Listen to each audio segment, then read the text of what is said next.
चलिए जानते हैं माँ कालरात्रि की कहानी। एक बार दैत्य शुंभ निशुंभ और रक्तबीज ने अपना आतंक तीनों लोकों में फैलाना शुरू कर दिया था। उस वक्त सभी देवगण भगवान शिव के पास गए। जब भगवान शिव ने सभी देवताओं को चिंतित देखा तो उनसे चिंता का कारण पूछा।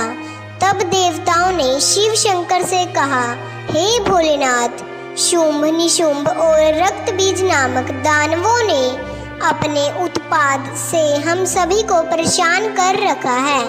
कृपया कर हमारी मदद करें। यह सुनते ही भोलेनाथ ने अपने समीप बैठी माता पार्वती की ओर देखा और उनसे उन दानवों का वध करने की प्रार्थना की।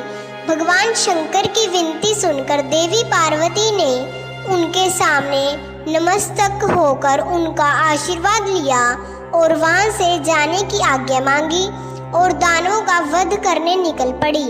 माता पार्वती ने दानवों का वध करने के लिए माँ दुर्गा का रूप धारण किया।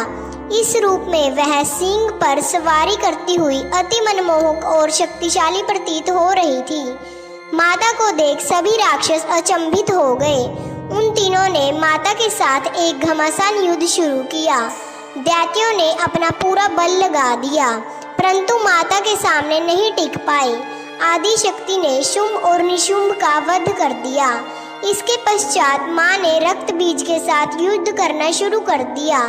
रक्तबीज कोई मामूली दानव नहीं था। उसने कठोर तपस्या कर ब्रह्मा जी से अमर होने का वरदान हासिल किया था।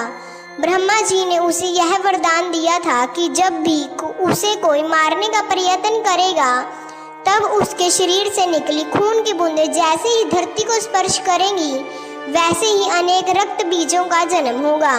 इसी वरदान के अनुसार जैसे ही माता ने उस पर प्रहार किया, उसकी खून की बूंदें धरती पर गिरी और अत्यंत रक्त बीज प्रकट हो गए। उसी क्षण माता ने कालरात्रि का रूप धारण किया।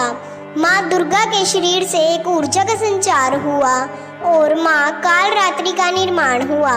भले ही वो दानव अति शक्तिशाली था, परंतु माता से जीत पाने का सामर्थ्य उसके अंदर ना था। माँ कालरात्रि ने रक्त बीज को अपनी कटार से मार गिराया और जैसे ही उसके शरीर से खून बहने लगा, उन्होंने उसका रक्त पान कर लिया।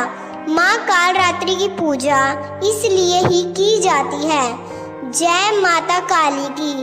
आप सभी को नवरात्रों की हार्दिक शुभकामनाएं।